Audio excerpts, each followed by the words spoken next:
KineMaster open ചെയ്യാം. ഒരു പുതിയ പ്രോജക്റ്റിനായി ക്രിയേറ്റ് ന്യൂ കൊടുക്കുക. ഇവയിൽ നിന്നും 4:5 എന്ന ഈ ആസ്പെക്ട് റേഷ്യോ സെലക്ട് ചെയ്ത് ക്രിയേറ്റ് കൊടുക്കുക.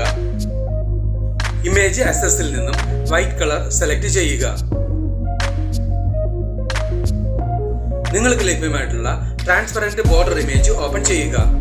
ഇതിനായി ഡിസ്ക്രിപ്ഷൻ ബോക്സ് കാണുക.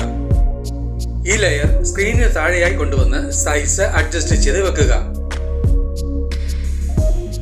നിങ്ങൾക്ക് ലഭ്യമായിട്ടുള്ള blue screen video template open ചെയ്യുക. ഇതിനായി ഡിസ്ക്രിപ്ഷൻ ബോക്സ് കാണുക. ഈ ടെംപ്ലേറ്റ് സ്ക്രീനിന് മുകളിലായി നിങ്ങൾക്ക് വേണ്ട വിധം സൈസ് അഡ്ജസ്റ്റ് ചെയ്ത് വെക്കുക. ഈ 3 ഡോട്ട്സ് ബട്ടണിൽ ക്ലിക്ക് ചെയ്ത് സെൻഡ് ടു ബാക്ക് കൊടുക്കുക. ഓപ്ഷൻ ബാറിൽ നിന്നും ക്രോമ കീ സെലക്ട് ചെയ്യുക. ഇവിടെ ക്ലിക്ക് ചെയ്ത് ക്രോമ ഫങ്ഷൻസ് എനേബിൾ ചെയ്യുക. കീ കളർ ഇവിടെ ക്ലിക്ക് ചെയ്ത് ബ്ലൂ കളർ സെലക്ട് ചെയ്യുക. ഈ 2 കീകളിലെയും പെർസെന്റേജസിൽ വേണ്ട മാറ്റങ്ങൾ വരുത്തി ടെംപ്ലേറ്റിലെ ബ്ലൂ കളർ ഇതുപോലെ ബോർഡറുകളിൽ മാത്രമായി വരുന്ന രീതിയിൽ അഡ്ജസ്റ്റ് ചെയ്തെടുക്കുക. മുകളിലുള്ള എല്ലാ ലെയറുകളുടെയും ഡ്യൂറേഷനും ടെംപ്ലേറ്റ് ലെയറിന്റെ ഡ്യൂറേഷൻ അനുസൃതമായി എക്സ്റ്റെൻഡ് ചെയ്ത് വെക്കുക. മാസ്കിനുള്ളിലായി വരേണ്ട ഇമേജ് ഓപ്പൺ ചെയ്യുക. ഈ ഇമേജ് മാസ്കിന് മുകളിലായി കൊണ്ടുവന്ന് വെക്കുക. ഈ 3 ഡോട്ട്സ് ബട്ടണിൽ ക്ലിക്ക് ചെയ്ത് സെൻഡ് ടു ബാക്ക് കൊടുക്കുക. ഇമേജ് മാസ്കിനുള്ളിൽ കറക്റ്റ് ഫിറ്റ് ആവുന്ന രീതിയിൽ സൈസ് അഡ്ജസ്റ്റ് ചെയ്ത് വെക്കുക.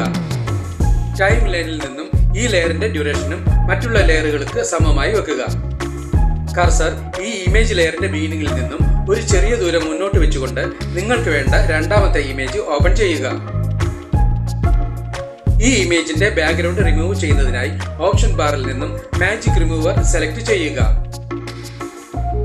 ബാക്ക്ഗ്രൗണ്ട് റിമൂവ് ചെയ്ത ഇമേജ് ആണ് ലഭിച്ചിരിക്കുന്നത്. ഈ ഇമേജ് സ്ക്രീനിന്റെ റൈറ്റ് സൈഡിലായി സൈസ് അഡ്ജസ്റ്റ് ചെയ്ത് വെക്കുക. ഇൻ ആനിമേഷനിൽ ക്ലിക്ക് ചെയ്യുക. സ്കെയിൽ ഡൗൺ കൊടുക്കുക. ഈ ഇമേജ് ലെയറിന്റെ ഡ്യൂറേഷനും മറ്റുള്ള ലെയറുകളുടെ ഡ്യൂറേഷന് സമമായി വെക്കുക. കർസർ ഈ ഇമേജ് ലെയറിന്റെ ബിഗിനിങ്ങിൽ നിന്നും ഇതുപോലെ ഒരു ചെറിയ ദൂരം മുന്നോട്ട് വെച്ചുകൊണ്ട് നിങ്ങൾക്ക് ലഭ്യമായിട്ടുള്ള ലെറ്ററിംഗ് ലെയർ ഓപ്പൺ ചെയ്യുക. ഇതിനായി ഡിസ്ക്രിപ്ഷൻ ബോക്സ് കാണുക. ഈ ലെയർ സ്ക്രീനിന് താഴെ ലെഫ്റ്റ് സൈഡിലായി നിങ്ങൾക്ക് വേണ്ട രീതിയിൽ സൈസ് അഡ്ജസ്റ്റ് ചെയ്ത് വെക്കുക. ഇൻ ആനിമേഷനിൽ ക്ലിക്ക് ചെയ്യുക. കവറേജ് സെലക്ട് ചെയ്യുക. ഈ ഓഡിയോ ഓപ്ഷനിൽ ക്ലിക്ക് ചെയ്ത് വീഡിയോയ്ക്ക് അനുയോജ്യമായ ഒരു ബാക്ക്ഗ്രൗണ്ട് മ്യൂസിക് സെലക്ട് ചെയ്യുക. ഇവിടെ നമുക്ക് ഈ മ്യൂസിക് സെലക്ട് ചെയ്യാം. ഈ പ്ലസ് സിംബലിൽ ക്ലിക്ക് ചെയ്ത് സെലക്ട് ചെയ്ത മ്യൂസിക് ടൈം ലൈനിലേക്ക് ആഡ് ചെയ്യുക. ടൈം ലൈനിലുള്ള എല്ലാ ലെയറുകളുടെയും ഡ്യൂറേഷൻ ഒരുപോലെ തന്നെ ആയിരിക്കുവാൻ ശ്രദ്ധിക്കുക. ടൈം ലൈനിന് മുന്നിലെത്തി വീഡിയോ പ്ലേ ചെയ്ത് നോക്കി ആവശ്യമെങ്കിൽ വേണ്ട മാറ്റങ്ങൾ വരുത്തുക. തംബ്നെയിലിൽ പ്രീവ്യൂ ആയി കാണിച്ചിട്ടുള്ള രണ്ടാമത്തെ ഈ വീഡിയോയും വ്യത്യസ്തമായ ഇമേജുകൾ ഉപയോഗിച്ച് ഇതേ സ്റ്റെപ്പുകളിലൂടെ തന്നെ ക്രിയേറ്റ് ചെയ്യപ്പെട്ടിട്ടുള്ളതാണ്.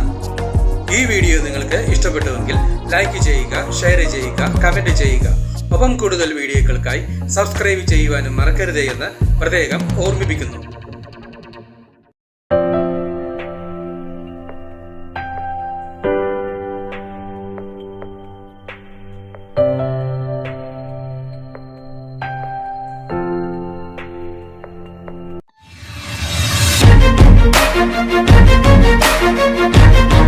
Thank you.